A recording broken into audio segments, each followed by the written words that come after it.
और मिजोरम तक, मणिपुर तक सब साथियों ने अपने विचार दिए।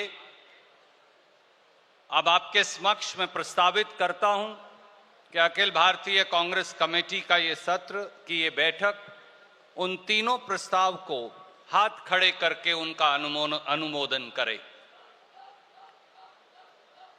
बहुत बहुत शुक्रिया। तीनों प्रस्ताव सर्वसम्मति से पारित हुए। आपका बहुत बहुत धन्यवाद। साथियों, किसी ने कहा है, तुम्हें ख्याल हो मेरा तो मेरे साथ चलो। तुम्हें ख्याल हो मेरा तो मेरे साथ चलो, सता रहा हो अंधेरा तो मेरे साथ चलो, रोशनी की तलाश में निकला हूं, बुला रहा है सवेरा, मेरे साथ चलो। आदरणीय राहुल गांधी जी, एक नया सवेरा, संघर्ष का एक नया पथ और एक नए जज्बे के साथ।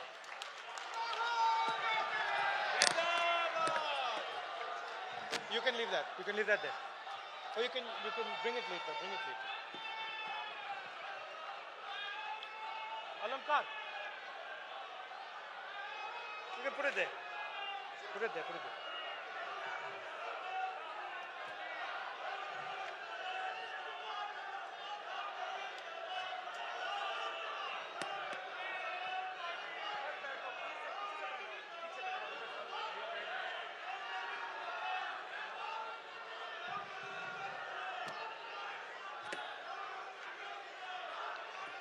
खड़गे जी, सोनिया गांधी जी, अजय माकन जी, केसी वेणुगोपाल जी, मुकुल वासनिक जी, शक्ति सिंह गोहिल जी, अमित चावड़ा जी, CWC members, senior leaders on the dais, AICC members, party workers, friends from media, आप सबका यहां बहुत बहुत स्वागत, नमस्कार।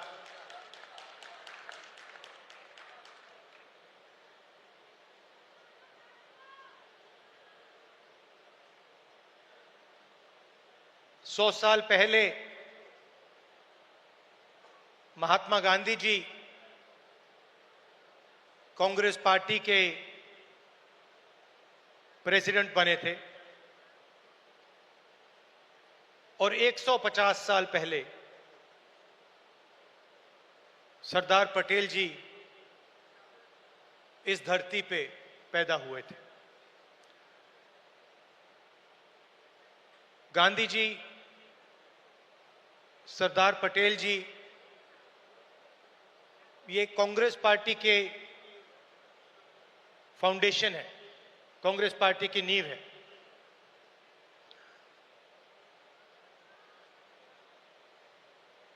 भाषण का मेरा एक प्लान था, मगर अजय लल्लू जी ने कुछ कह दिया तो अब मेरा प्लान डाइवर्ट हो गया है।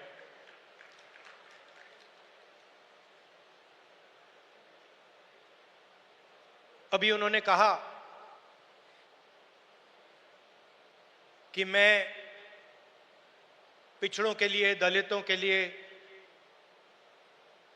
आदिवासियों के लिए, गरीब लोगों के लिए काम कर रहा हूं। वो सच है, मगर उन्होंने बात जोड़ी कि आने वाले समय में लोग मेरा नाम याद करेंगे और जैसे ही ये शब्द उनके मुंह से निकले तो मुझे एक बात याद आई।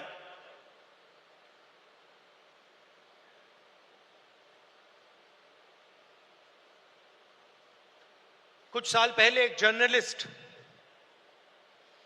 मेरे से मिलने आए। हिंदुस्तान के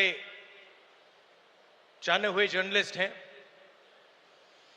ऑफिस में बातचीत चल रही थी। उन्होंने मुझे बोला कि वो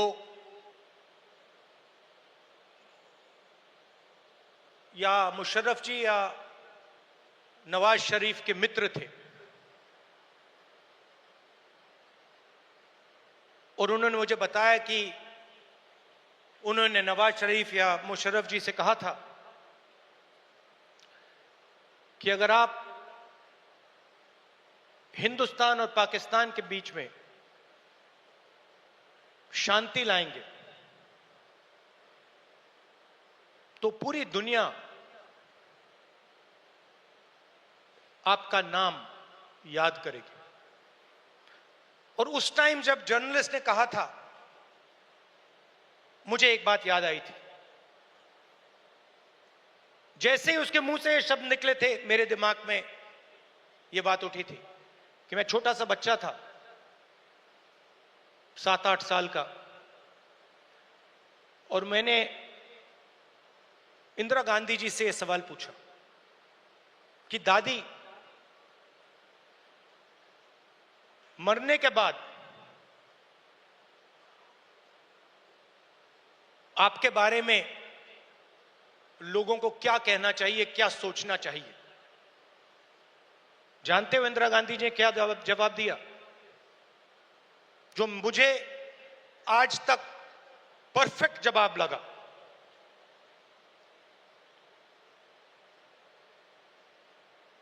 उन्होंने कहा, राहुल, मैं अपना काम करती हूं, मरने के बाद लोग मेरा क्या सोचें क्या ना सोचें, मुझे कोई फर्क नहीं पड़ता है। मुझे इंटरेस्ट अपने काम से है, और अगर पूरी दुनिया मेरे मरने के बाद मुझे भूल जाए, वो भी मेरे लिए मंजूर है, अगर मैंने अपना काम पूरा किया। तो यही मेरी सोच है। लोग क्या सोचेंगे क्या नहीं सोचेंगे, मुझे कोई फर्क नहीं पड़ता। सच्चाई क्या है और मुझे क्या करना है, वो मैं करना चाहता हूं।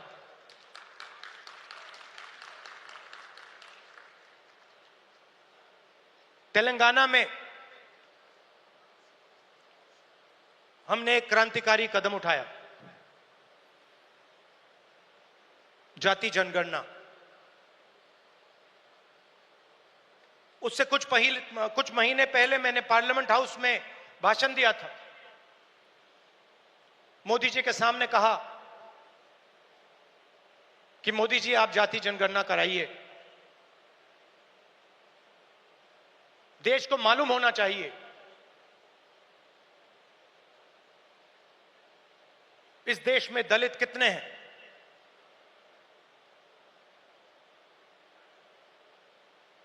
पिछड़ा वर्ग कितना है,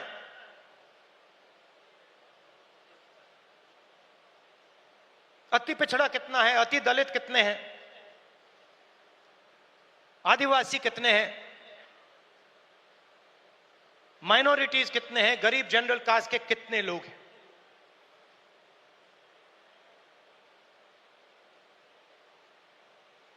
और मैं सिर्फ जाति जनगणना के पीछे नहीं था। जाति जनगणना एक कदम है। मुझे यह पता लगाना था कि इस देश में किसकी कितनी भागीदारी है।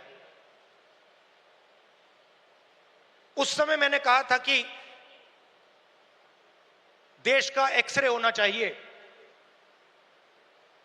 पता लगाना चाहिए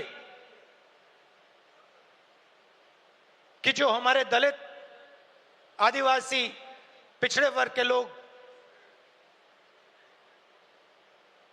धूप में काम करते हैं, मजदूरी करते हैं, क्या सचमुच में ये देश उनकी इज्जत करता है? क्या सचमुच में ये देश उनको जगह देता है? ये मेरे दिमाग में सवाल था। मोदी जी ने,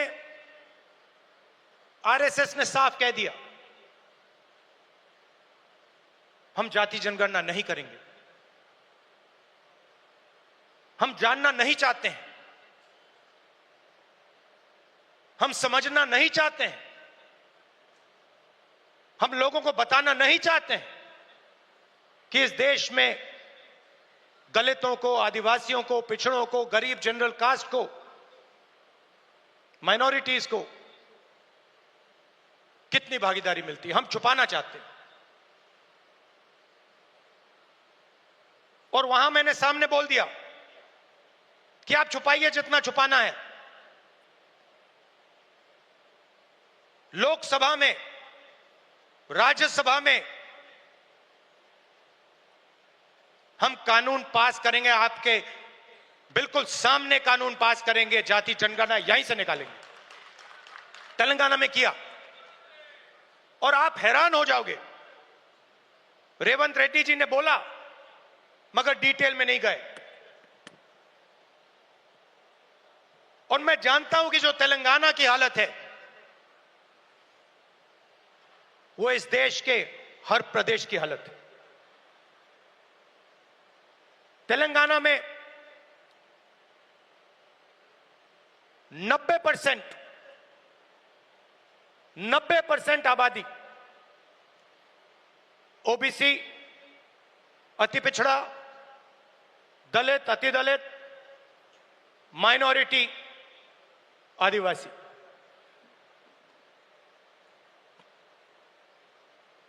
तेलंगाना का कॉर्पोरेट सेक्टर देखिए,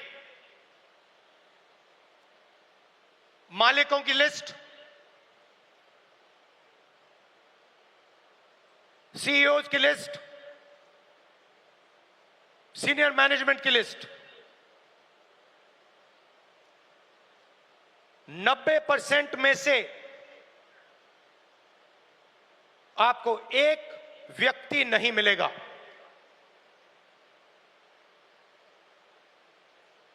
नब्बे % की भागीदारी तेलंगाना के कॉर्पोरेट सेक्टर में है ही नहीं।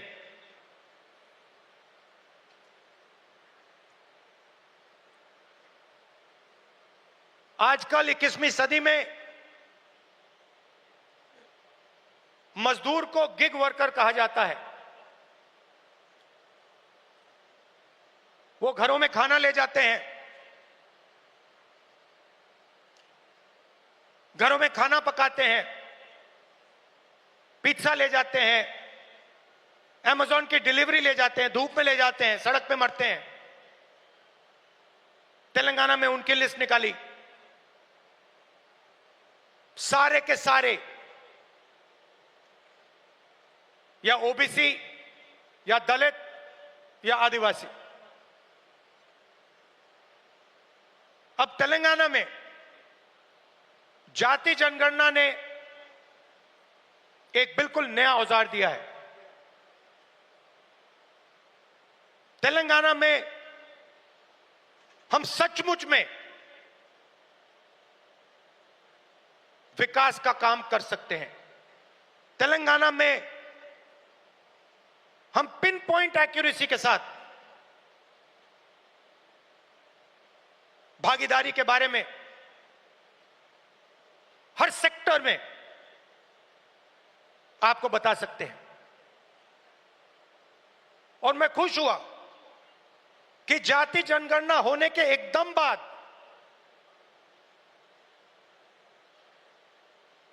हमारे चीफ मिनिस्टर ने और हमारी टीम ने ओबीसी रिजर्वेशन को 42% तक पहुंचा दिया है।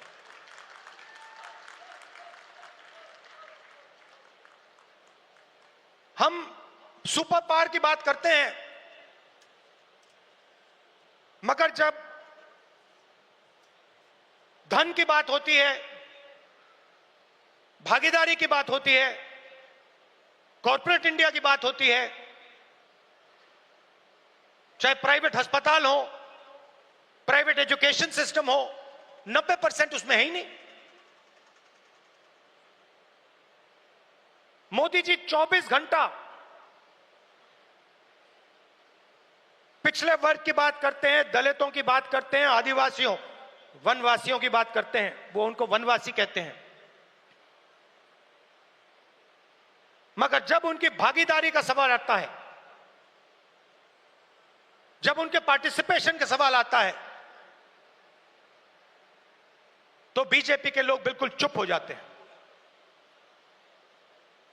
तो ये तेलंगाना ने एक क्रांतिकारी कदम उठाया है और पूरे देश को रास्ता दिखाया है।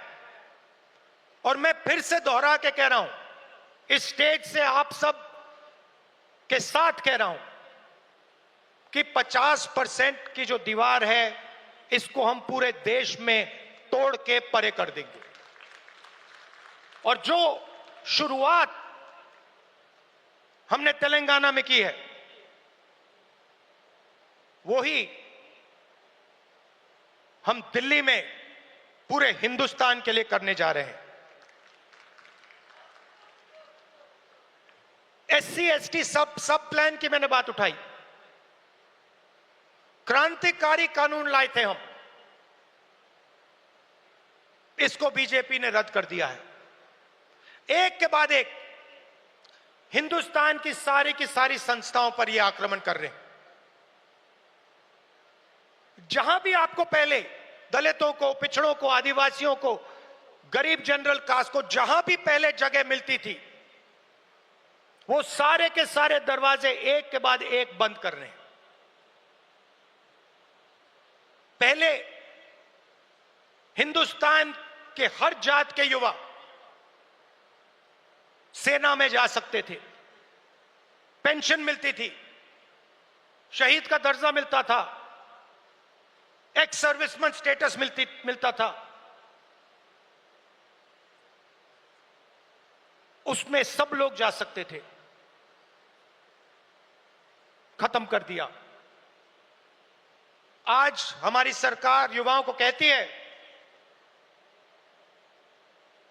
कि अगर आप युद्ध में शहीद होगे और अगर आप अग्निवीर हो तो हम आपको ना पेंशन देंगे, ना शहीद का दर्जा देंगे।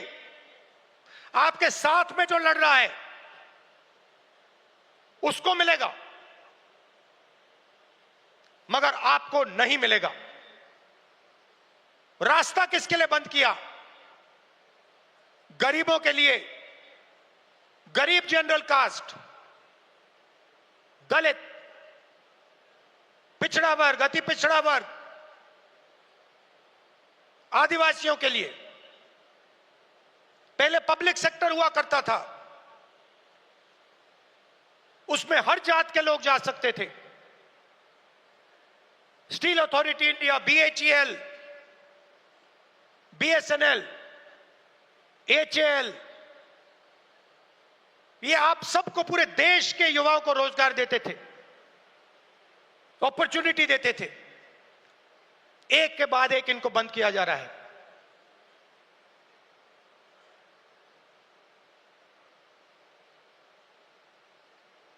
और किसको दिया जा रहा है? अदानी और अंबानी को। आप अदानी जी की कंपनी की लिस्ट निकालिए, मैनेजमेंट टीम की लिस्ट निकालिए, अंबानी जी की मैनेजमेंट टीम की लिस्ट निकालिए, बाकी कॉर्पोरेट्स की मैनेजमेंट लिस्ट निकालिए। आपको एक दलित, एक आदिवासी, एक पिछड़ा वर्ग का नहीं मिलेगा। तो 90% का कुछ बचा ही नहीं। 90% के लिए मजदूरी, बेरोजगारी, और हिंदुस्तान के सारे airport, ports, defence industry, cement industry, जो भी चाहते हैं अदानी जी को। छत्तीसगढ़ में माइन चाहिए, बस्तर में माइंस चाहिए, मिलेंगी। झारखंड में माइंस चाहिए, बिहार में माइंस चाहिए, मिलेगी। बंबई का एयरपोर्ट चाहिए, ले लो। लखनऊ का एयरपोर्ट चाहिए, ले लो। डिफेंस इंडस्ट्री चाहिए, ले लो। एचएएल को परे करो, बीएचईएल को परे करो, बनाओ जो बनाना है। तो सारा का सारा धन, सारी की सारी अपॉर्चुनिटीज 90% से छीनी जा रही है। पहले नरेंद्र मोदी अमेरिका गए, याद है आपको, गले लगे थे, याद है? इस बार गले लगने वाली फोटो देखी आपने? देखी? कहां गायब हो गई?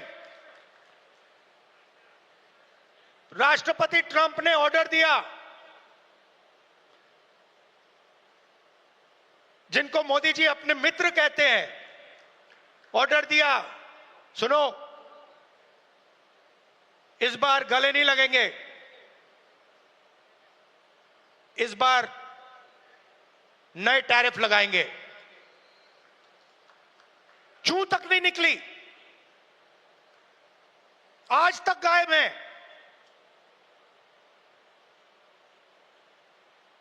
जनता का ध्यान वहां ना चला जाए तो पार्लियामेंट में 2 दिन ड्रामा चलाया। मगर सच्चाई है कि आर्थिक तूफान आने वाला है। कोविड आया था, नरेंद्र मोदी जी ने थाली बजवाई, मोबाइल फोन की लाइट दिखवाई। अब आर्थिक तूफान आ रहा है, सामने है, करोड़ों लोगों को नुकसान होगा। 50 साल से सबसे ज्यादा बेरोजगारी आज है। कहां गए नरेंद्र मोदी? कहां छुप गए हैं?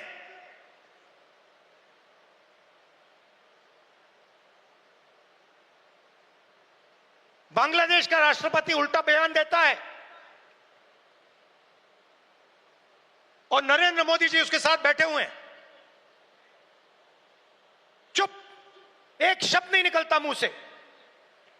कहां गई 56 इंच की छाती?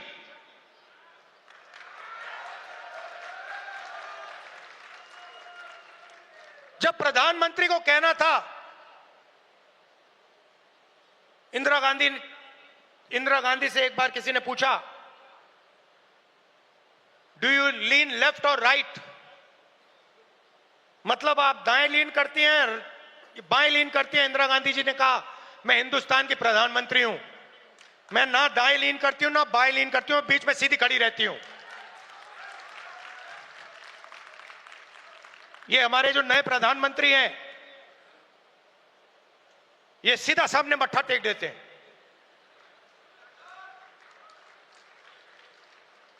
सच्चाई है हिंदुस्तान की, और विचारधारा की लड़ाई है।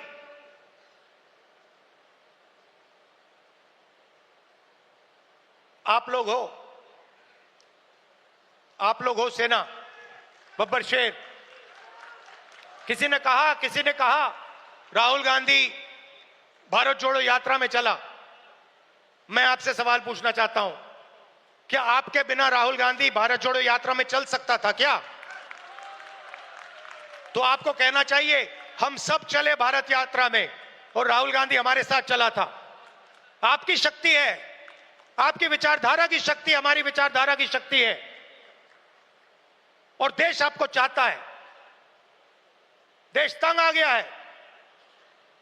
आप देखना, बिहार के चुनाव में देखना,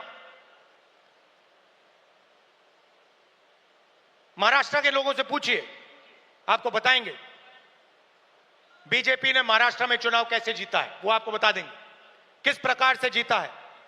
इलेक्शन कमीशन से हमने वोटर लिस्ट, महाराष्ट्र की वोटर लिस्ट हम पूछ पूछ के थक गए। आज तक इलेक्शन कमीशन हमें महाराष्ट्र की वोटर लिस्ट नहीं दे पा रहा है। यह सच्चाई है। मगर आने वाले समय में यहां पे बदलाव आने वाला है। लोगों का मूड दिख रहा है। तो विचारधारा की लड़ाई है। आपकी विचारधारा है, गांधी जी की विचारधारा है। क्या फर्क है इसमें और आरएसएस की विचारधारा में? सबसे पहले, ये कॉन्स्टिट्यूशन जो है, ये हमारी विचारधारा है।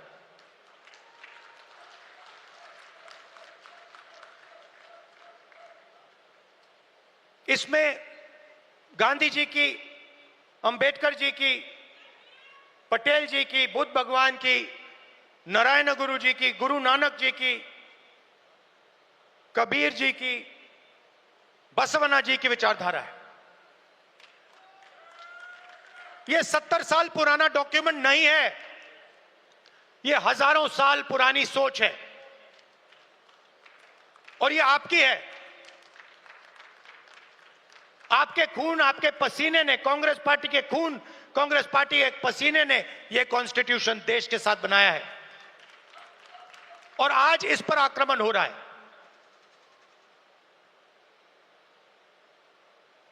संस्थाओं पर आक्रमण होता है। अग्निवीर, अदानी अंबानी को देश का पूरा धन, यह सब कॉन्स्टिट्यूशन पर आक्रमण हो रहा है।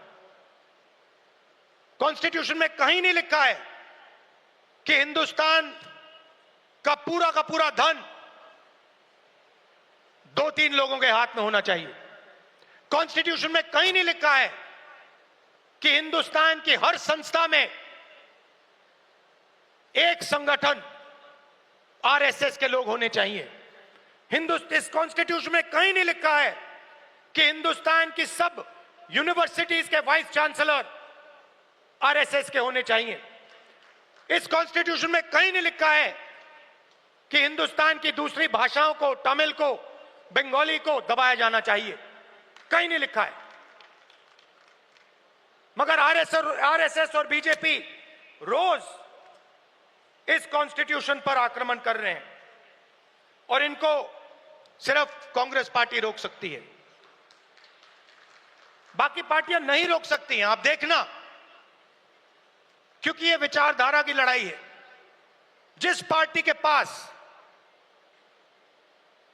विचारधारा नहीं है, क्लैरिटी नहीं है, वो बीजेपी, आरएसएस के सामने नहीं खड़ी हो सकती। जिस पार्टी के पास विचारधारा है वो ही आरएसएस और बीजेपी का मुकाबला कर सकती है और वो ही आरएसएस और बीजेपी को हराएगी। और आजादी से पहले एक बात याद रखिए, भूलिए मत, आजादी में हम सिर्फ अंग्रेजों से नहीं लड़े थे। हम अंग्रेज और आरएसएस की विचारधारा के खिलाफ लड़े थे। ये सारे जो आरएसएस के लोग हैं, इनकी विचारधारा फ्रीडम स्ट्रगल की विचारधारा नहीं है। जिस दिन कॉन्स्टिट्यूशन लागू हुआ था, जिस दिन यह किताब लिखी गई थी, उस दिन इस कॉन्स्टिट्यूशन के खिलाफ आरएसएस ने रामलीला मैदान में इस कॉन्स्टिट्यूशन को जलाया था। सालों के लिए इस कॉन्स्टिट्यूशन में लिखा है कि हमारे देश का जो झंडा है वो तिरंगा होगा। सालों के लिए आरएसएस ने तिरंगा को सलूट नहीं मारा था। यह सच है। आज जो भी कहें, उनकी विचारधारा कॉन्स्टिट्यूशन के खिलाफ है। वो लोकतंत्र को खत्म करना चाहते हैं। वो हिंदुस्तान की सारी संस्थाओं को कंट्रोल करना चाहते हैं और अंबानी, अदानी को हिंदुस्तान का पूरा धन पकड़ाना चाहते हैं। और हमारी विचारधारा कहती है कि यह देश हर जात का, हर धर्म का है, हर भाषा का है। इस देश की संस्थाएं, इस देश के इंस्टीट्यूशंस किसी एक संगठन के नहीं हैं, कांग्रेस पार्टी के नहीं हैं, इस देश की जनता के हैं और इस देश की जनता को उन इंस्टीट्यूशंस पर कंट्रोल होना चाहिए। यह लड़ाई चल रही है। कुछ दिन पहले बीजेपी ने लोकसभा में वक्फ बिल पास किया। वक्फ बिल फ्रीडम ऑफ रिलीजन पर आक्रमण है, कॉन्स्टिट्यूशन पर आक्रमण है। दम ऑब्जर्वर न्यूज़पेपर, उनका जो न्यूज़पेपर है, ऑर्गेनाइजर, सॉरी ऑब्जर्वर नहीं, ऑर्गेनाइजर में लिखते हैं कि अब जो क्रिश्चियन कम्युनिटी है उनकी जमीन पर हम आक्रमण करने जा रहे हैं। हमारे सिख भाई हैं, आपके पास भी आएंगे, तो आप ये मत सोचिए कि ये आप पर आक्रमण नहीं है। और ये एंटी कॉन्स्टिट्यूशन है और anti freedom of religion act है, और ये देश के सब लोगों को मालूम होना चाहिए।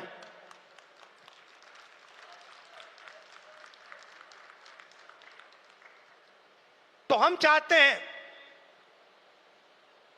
कि हर कम्युनिटी, हर धर्म, हर भाषा को इस देश में इज्जत मिले, रिस्पेक्ट मिले, जगह मिले। हम चाहते हैं कि यह देश सब लोगों का हो और हर धर्म, हर जात, हर भाषा को इस देश से फायदा मिले। यहां पीछे जूली जी हैं, कहां हैं आप? जूली जी कहां हैं? जूली जी राज टिकाराम जूली जी कहां है भाई? हाँ, जूली बुलाइए उनको।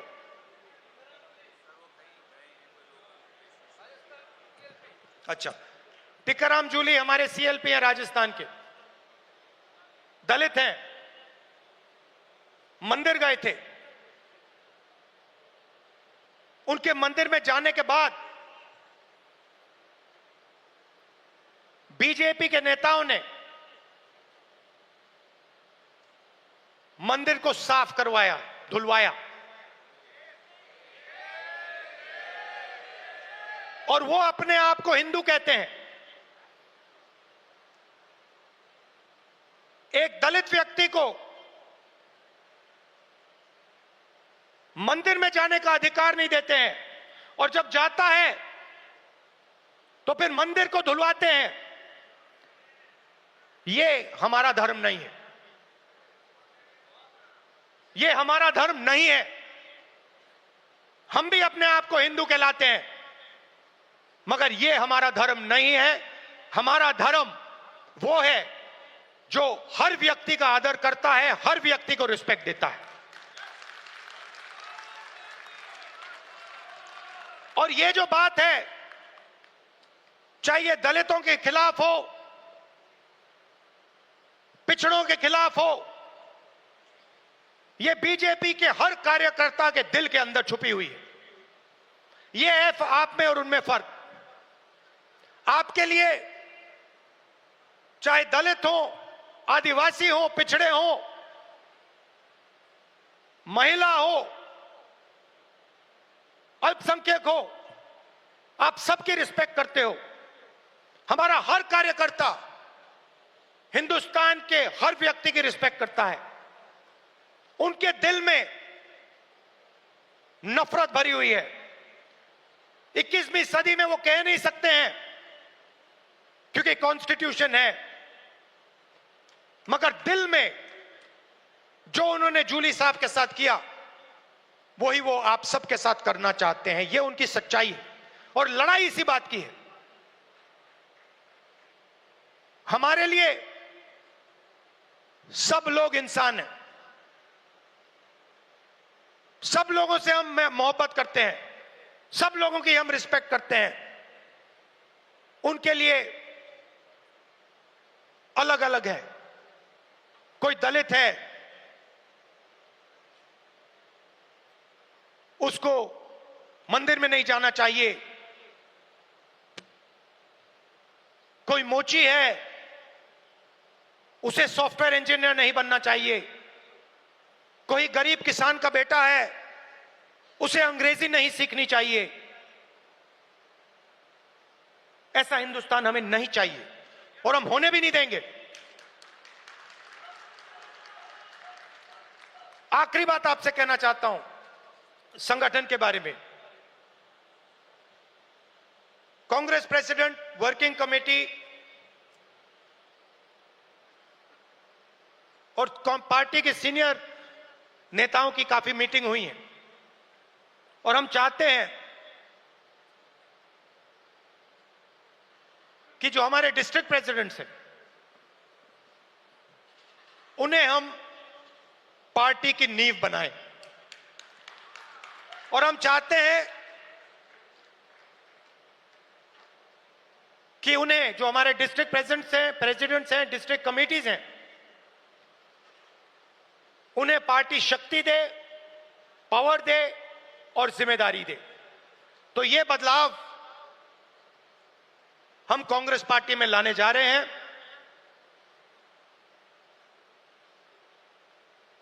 डिस्ट्रिक्ट कमेटी और डिस्ट्रिक्ट प्रेसिडेंट को हम पार्टी का फाउंडेशन बनाने जा रहे हैं।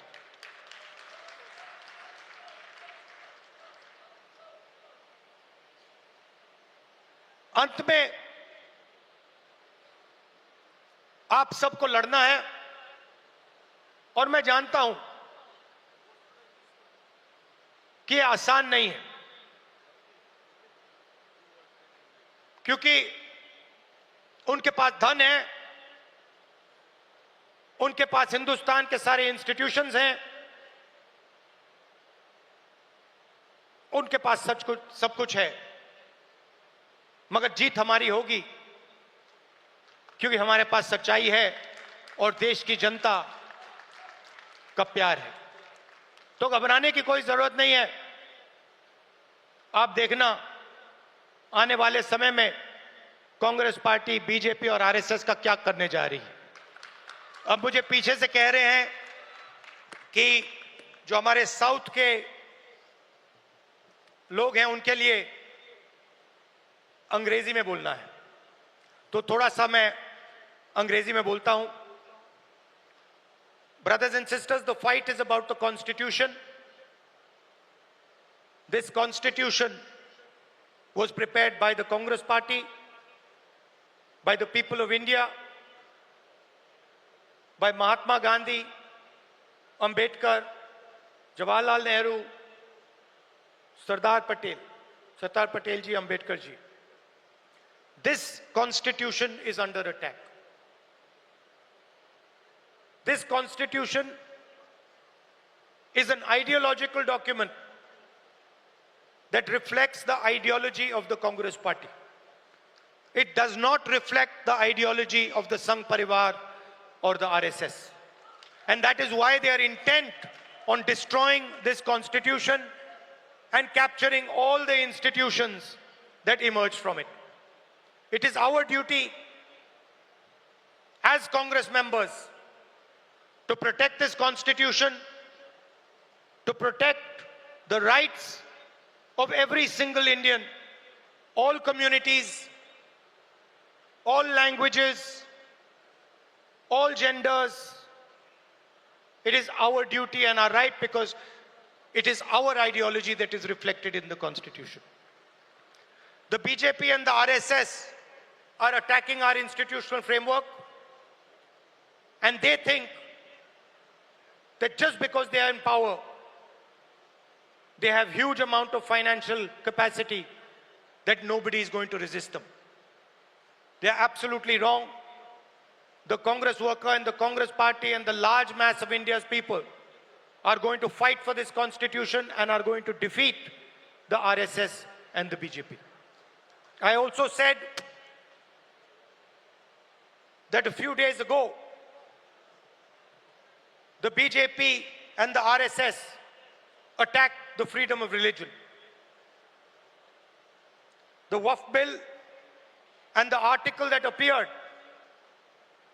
in the RSS magazine, the organizer, where they said that they are now going to attack the land of our Christian brothers and sisters, are both attacks on the Constitution of India. And they must be seen in that light. I also spoke about the caste census and about how we have taken a tremendous step in Telangana, which has revealed a lot about the communities that are participating in different activities in the state. Finally, I would request all Congress members from all our states that it is your responsibility to defend the Constitution. It is your responsibility to defend the ideology of the Congress party. And I'm proud that you do it every single day against great odds. Thank you very much. Namaskar. बहुत बहुत शुक्रिया राहुल जी। जैसा आपने कहा, किसी के पास ताकत है, किसी के पास ईडी है, किसी के पास सीबीआई है, तो हमारे पास देश का संविधान है। और दोस्तों साथियों, अब इस कार्यक्रम को समापन की ओर ले जाते हुए मैं अनुरोध करूंगा हम सब के मार्गदर्शक कांग्रेस के अध्यक्ष आदरणीय मल्लिकार्जुन खड़गे साहब से कि वो अपना अध्यक्षीय भाषण और रिमार्क्स हमें देंगे। आदरणीय खड़गे साहब जोर से मेरे साथ 2 नारे लगाएंगे। कांग्रेस पार्टी, हाथ ऊपर करके सारे साथी, कांग्रेस पार्टी, मल्लिकार्जुन खड़गे जी, सोनिया गांधी जी, राहुल गांधी जी। आदरणीय खड़गे साहब।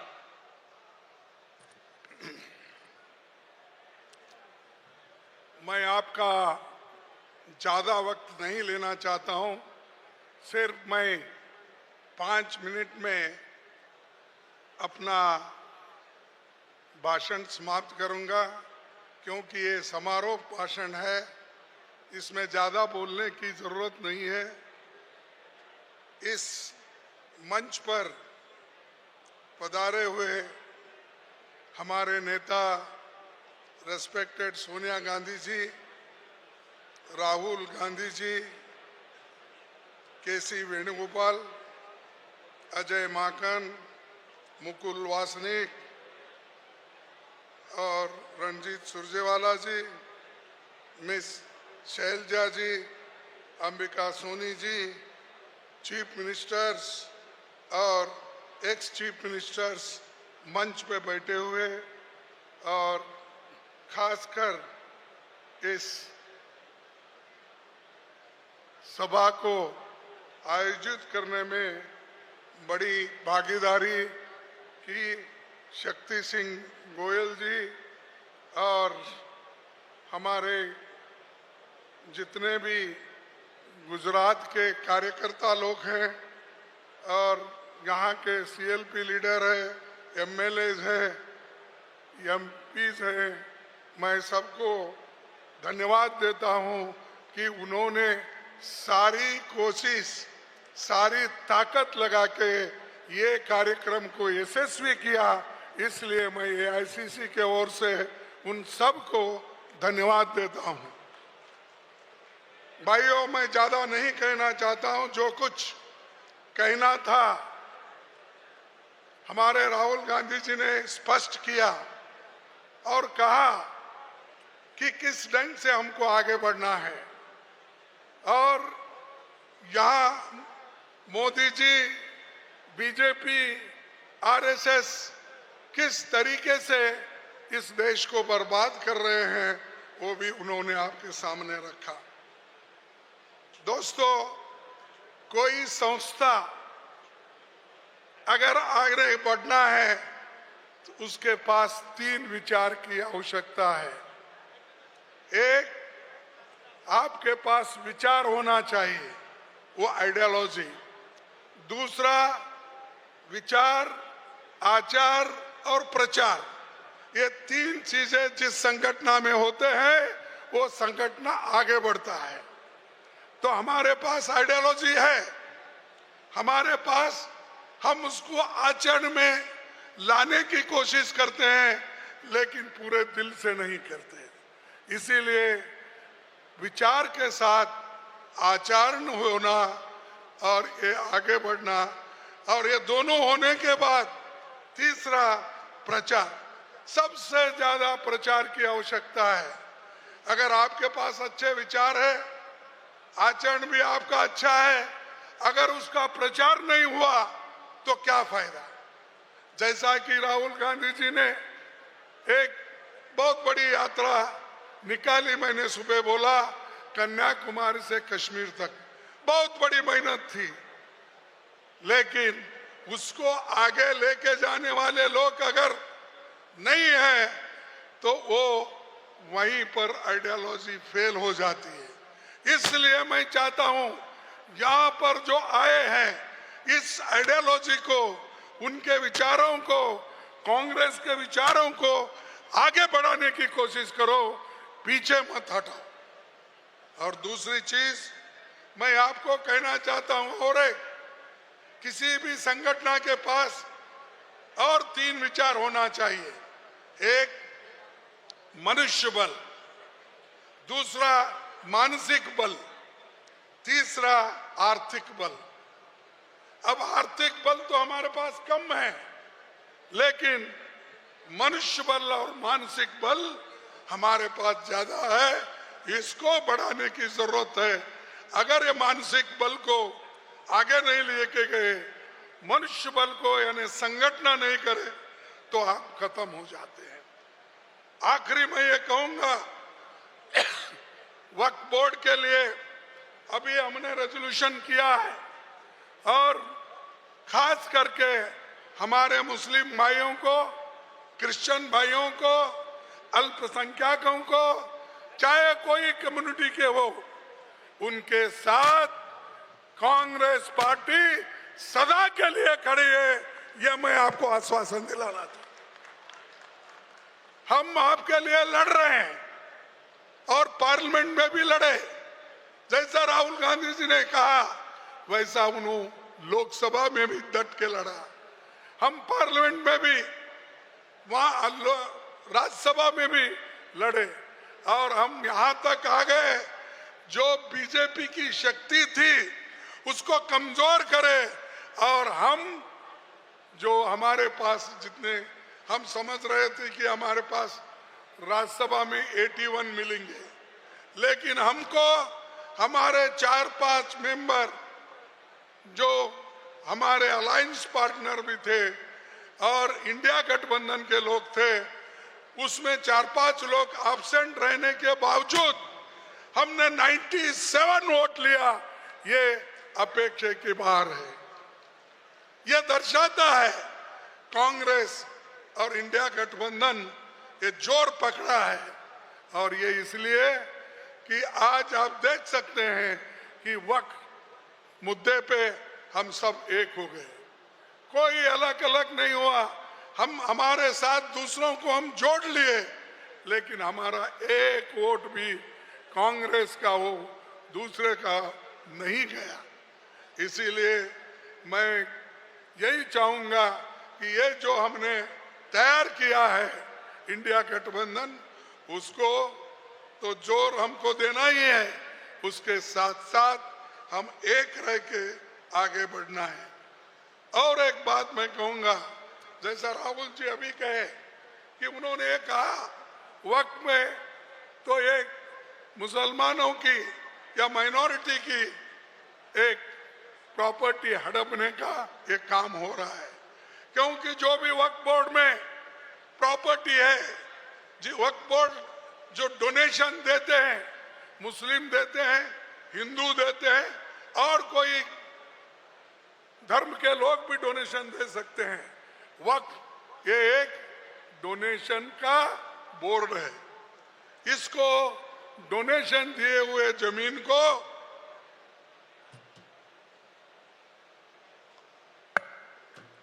डोनेशन दिए हो जमीन को कोई छीन नहीं सकता। इसके लिए ही हम ये चाहते थे कि भाई वक्फ बोर्ड में नॉन मुस्लिम नहीं रहना, जैसा कि वक्फ बोर्ड में हमेशा मुस्लिम रहते थे, इस बार भी मुस्लिम लोग ही उसमें रहना, ये हमने वहां पर किया। क्योंकि कोई हिंदू टेंपल में मुस्लिम नहीं रहता, कोई गुरुद्वारा में नहीं रहता, या गुरुद्वारा में दूसरा और कोई नहीं रहता। अरे ये बात ये तो छोड़िए, अभी की बात अब राहुल जी ने जो बताई कि हमारे राजस्थान के एक अपोजिशन लीडर को मंदिर में जाके आने से, वो बाहर आने के बाद गंगा जल वहां पर डाल दिया। अरे तुम गंगा जल एक हिंदू टेंपल के अंदर जाने के बाद गंगा जल डालते हो, को कितने दलितों को आपने ट्रस्टी बनाया, यह मुझे पहले बताओ। जब आप हिंदू धर्म के ट्रस्टों में हिंदू को नहीं डालते, अछूतों को नहीं डालते, पिछड़े लोगों को नहीं डालते, अति पिछड़ों को नहीं डालते, आपको क्या अधिकार है कि मुसलमानों के वक्फ बोर्ड में नॉन हिंदू डालने का, नॉन मुस्लिम डालने का? यह मैं पूछना चाहता हूं। और इसके लिए बहुत हम बड़े, रात के 4 साढ़े 4 बजे तक बहस हो गई, वोटिंग हो गई, हर क्रॉस में हमने वोटिंग की। और हमारे लोग जितने भी हमारे एमपी थे, राज्यसभा मेंबर थे, उन्होंने पूरी ताकत लगा के इस बिल का विरोध किया। और आज भी हम चाहते हैं सरकार उस बिल को वापस लो, यही हमारा मकसद था, इसलिए हम लड़ रहे थे। हमको दूसरों से सीखने की कोई ये नहीं है, हम खुद ही कमिटेड लोग हैं। कांग्रेस एक कमिटेड पार्टी है, राहुल गांधी जी हो, सोनिया गांधी जी हो, अरे ये तो देश के एकता के लिए लड़ते हैं और उसी घर में देश के एकता के लिए अपनी जान दी है। इंदिरा गांधी जी ने जिस देश के एकता के लिए 32 गोलियां खा के प्राण छोड़ दी, और इसी एकता के लिए राजीव गांधी जी ने अपना प्राण दिया। और हमारी परीक्षा करने चाहते हो? नहीं, हम हमेशा गरीबों के साथ है, माइनॉरिटीज के साथ है, बैकवर्ड्स के साथ है, अछूत के साथ है, दलित के साथ है। और जो भी गरीब है, किसी कौम का हो, किसी जाति का हो, ऊपर जाति का हो, नीचे सबको भला करने के लिए, उसके समस्या को हल करने के लिए कांग्रेस खड़ी है, वो आगे रहेगी तुम्हारे साथ। इसीलिए मैं इतना ही कहूंगा, हम साथ दो, मिलके काम करेंगे और सब लोग कांग्रेस पार्टी का अगर साथ देंगे तो गुजरात में आने वाले चुनाव में हमारी पार्टी यहां गवर्नमेंट जरूर बनाएंगी।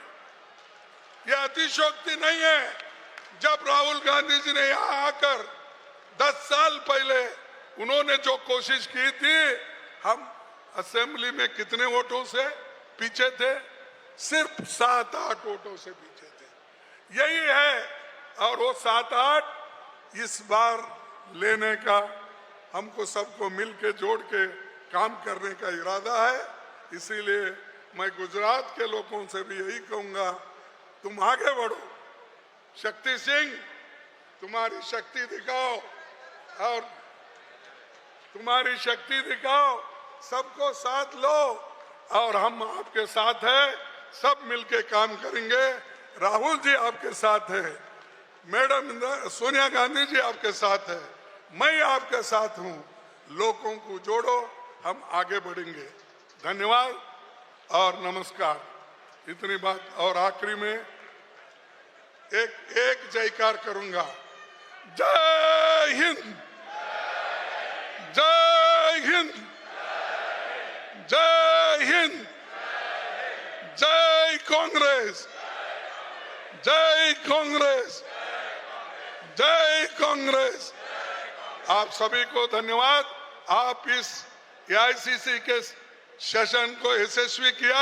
फिर एक बार आपको धन्यवाद देते हुए मेरे बात को खत्म करता हूं। जय Hind. Dear friends, we are going to conclude this meeting within 3 minutes. Please, 3 minutes. Already, Honorable Congress President and our leader of opposition, Rahul ji, mentioned about the organizational revamp.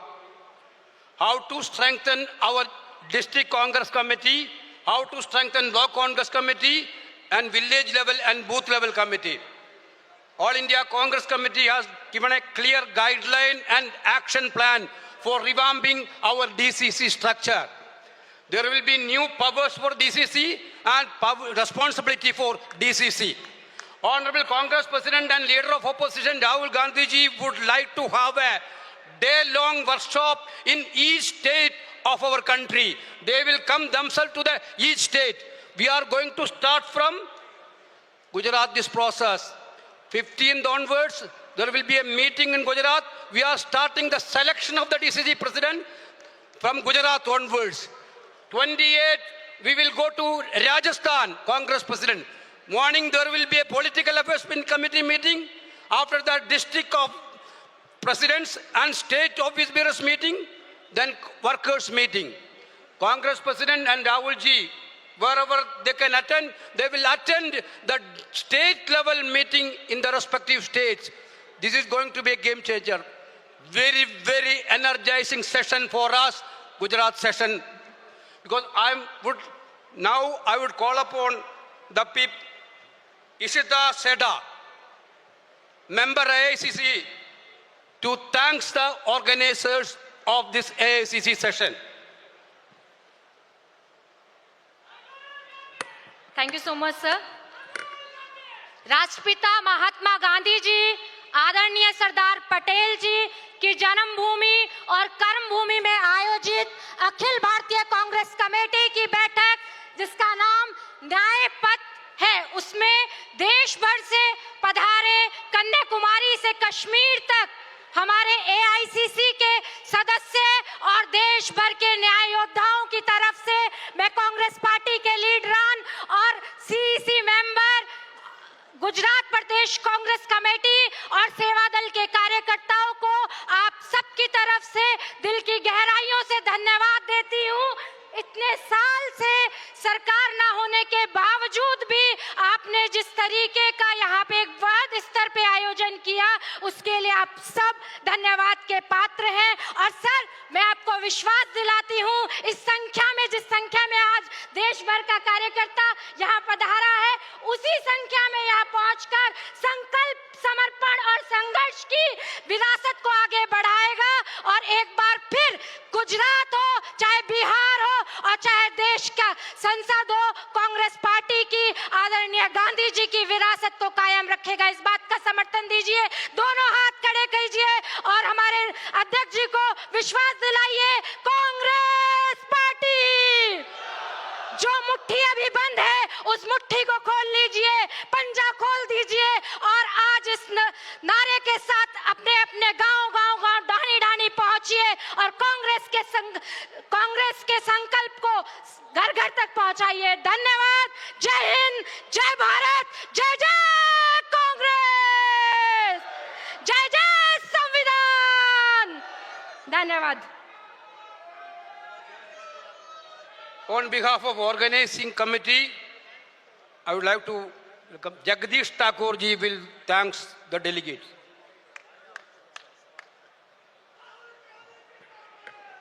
Gandhi अतीत नहीं है, गांधी भविष्य है। ऐसे हमारे साबरमती के संत पूज्य महात्मा गांधी और सरदार वल्लभ भाई पटेल जी की जन्मभूमि पे गुजरात प्रदेश कांग्रेस समिति की ओर से मैं धन्यवाद करता हूं आदरणीय खड़गे साहब का। मैं धन्यवाद करता हूं हमारी प्रेरणा मूर्ति, त्याग और तपस्या और पूरी ममता दिखाने वाली हमारी मां की तरह हमें सदैव प्रेम करने वाली आदरणीय सोनिया जी का धन्यवाद करती हूं। मैं धन्यवाद करता हूं हमारे लाडले राहुल जी का, जिन्होंने भारत जोड़ो नफरत छोड़ो के जो हमारे सूत्रधार रहे आने वाले हिंदुस्तान के भविष्य के हमारे नेता राहुल जी का धन्यवाद करता हूं। मैं धन्यवाद करता हूं कांग्रेस समिति की कार्यकारिणी CWC का धन्यवाद करता हूं। मैं धन्यवाद करता हूं हमारे अग्रिम संगठनों का। मैं धन्यवाद करता हूं गुजरात का जो प्रस्ताव आया हुआ है वो प्रस्ताव के लाने वाले हमारे कांग्रेस के गुजरात के लीडर्स। मैं धन्यवाद करता हूं मनीष छत्राक जी, हमारे AICC के सेक्रेटरी उषा नायडू जी, रामकिशन ओझा जी, सुभाषिनी यादव जी, भूपेंद्र भाई मरवी जी। मैं धन्यवाद करता हूं हमारे इस कार्यक्रम 2 दिवसीय कार्यक्रम को सफल बनाने के लिए गुजरात प्रदेश कांग्रेस कमेटी की 20 से अधिक कमेटियां बनाई, उनके चेयरमैन, उनके कन्वीनर, उनके को कन्वीनर, उनके सभी सदस्यों का धन्यवाद करता हूं। मैं धन्यवाद करता हूं प्रेस मीडिया का। मैं धन्यवाद करता हूं ये 2 दिवसीय कार्यक्रम में जिन एजेंसियों ने, संस्थाओं ने हमें मदद की, हमें सहयोग किया, और सभी का गुजरात प्रदेश कांग्रेस समिति की ओर से धन्यवाद करता हूं। Thank you very much.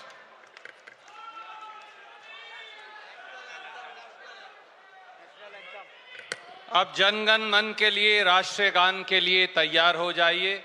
सेवा दल के हमारे साथी लालजी भाई आप भी आ जाएं उनका नेतृत्व करने के लिए और राष्ट्रगान की शुरुआत करें। आदेश देता हूं और आप गाना आप लोगों का। सावधान सावधान। न्यायपथ सभाकक्ष सावधान। राष्ट्रगान शुरू करेंगे।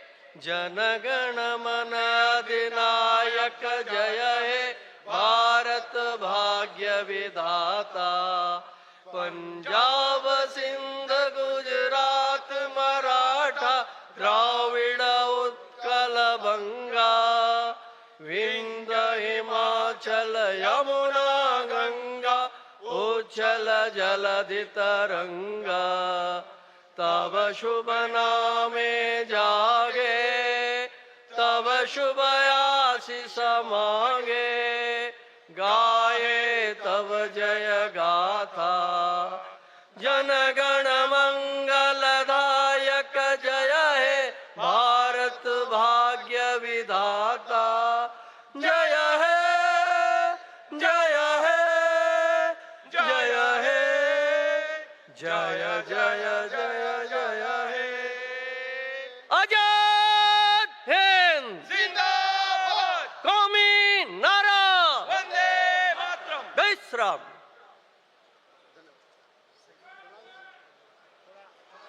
कार्यक्रम समाप्त हुआ और इस समृद्धि को आप सहेजेंगे। बहुत बहुत शुक्रिया। जय हिंद।